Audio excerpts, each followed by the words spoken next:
উপস্থিত আমাৰ শ্ৰদ্ধা শিক্ষাগুৰুসকল আৰু বিদায়ী আমাৰ অতি মৰমৰ প্ৰশিক্ষক মহোদয়।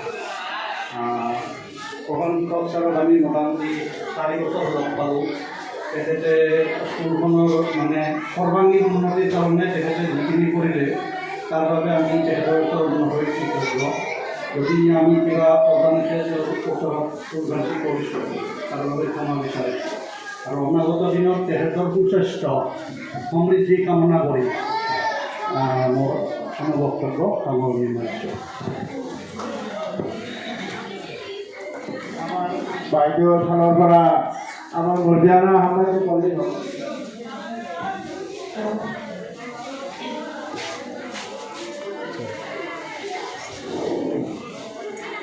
আজিৰ সভাৰ সভাপতি মহোদয় আৰু আমাৰ বিদায়ী প্ৰধান শিক্ষক মুজিবুৰ ৰহমান ছাৰ, তেওঁ আমাক যথেষ্ট মৰমো কৰিছিল। তেওঁ নিজেও এজন মৰমীয়াল মানুহ। মাজতে মই ছাৰৰ গুণ গালোঁ। আমাৰ শিক্ষক শিক্ষয়িত্ৰীসকলকো সম্বোধন জনাইছোঁ আৰু মৰমৰ ছাত্ৰ ছাত্ৰীসকল, তেখেত বিৰাট অন্তৰৰ পৰা তেখেত বিৰাট মৰমীয়াল মানুহ। কিন্তু ছাত্ৰ ছাত্ৰীবিলাকে কেতিয়াবা শৃংখল যদি ভাঙি পেলায় তেতিয়া ছাৰৰ খুব খং উঠে আৰু ছাৰে মুহূৰ্তৰ ভিতৰতে খং নিবাৰণ কৰিবও পাৰে। ছাৰৰ এইটো এটা বিৰাট ডাঙৰ গুণ আছিল। আমি যিকেইবছৰ ছাৰৰ লগত কাম কৰিছোঁ, মোৰ জনা স্বত্বে মই ভুল যাতে নহয়, ছাৰৰ লগত যাতে কোনো ভুল ত্ৰুটি নহয়, মই বহুত চেষ্টা কৰিছোঁ। তথাপিও যদি মোৰ অজানিতে কিবা ছাৰৰ ওচৰত ভুল কৰিছোঁ বা ছাৰে যদি মোক বেয়া পাইছিল, তেনেহ'লে ছাৰে যাতে অন্তৰৰ পৰা মোক ক্ষমা কৰি দিয়ে। এইখিনিয়ে মোৰ ছাৰৰ প্ৰতি আহ্বান। ধন্যবাদ।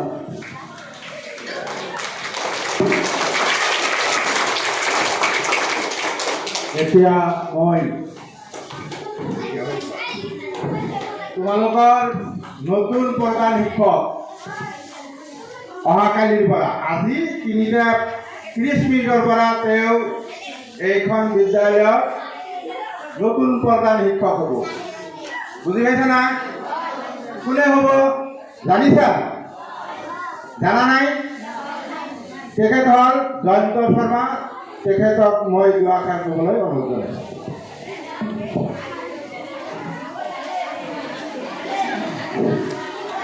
সভাৰ আজি বিদায় সভাৰ সভাপতি মহোদয়, শ্ৰদ্ধাৰ আজি বিদায়ী আমাৰ মাননীয় প্ৰধান শিক্ষক মুজিবুৰ ৰহমান চাহাব, শ্ৰদ্ধাৰ শিক্ষাগুৰুসকল আৰু মৰমৰ ছাত্ৰ ছাত্ৰীসকল,